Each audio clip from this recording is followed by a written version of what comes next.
I'm glad you brought up the Kalki because that was another thing that I wanted to discuss with you.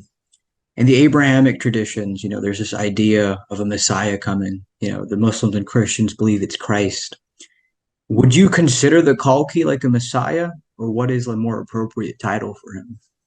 Kalki would be, we say God, actually in the Vedas, he appears himself in various times, and those are all described. Actually, it's not that because many people will just claim to be God, but they're symptoms one can understand by the qualities.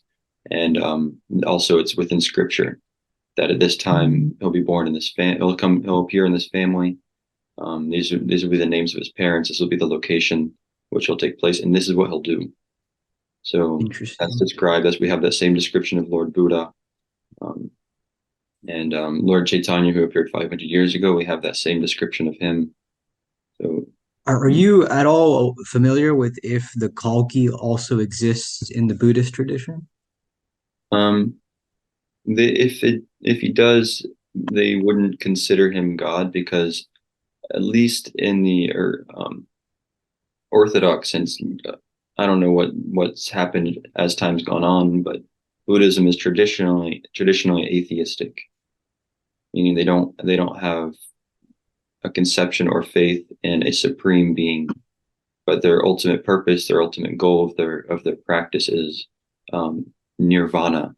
Nir meaning without, vana meaning the forest of this material world. Therefore, they want nothing, zero, void. So in that conception, there's no source, there's no one to return to. It's just they're entering into a void of nothing. Even I wouldn't even know how to describe it, but yeah, nirvana. Just on the side, have you ever been a fan of Nirvana, the band? um, Before coming to Krishna consciousness, I'd listened, but um, not in like a way that I knew many details. I didn't. I just knew I Interesting. knew Kurt Cobain. I knew he suffered immensely, and yeah, Yeah, symptom of and the mentalities that people have. yeah, I just always think that's interesting what Nirvana means, freedom from Mhm. and you said right now without the forest, is that right? Yeah, yeah. Vana is like a forest, and near means without, Oh, interesting.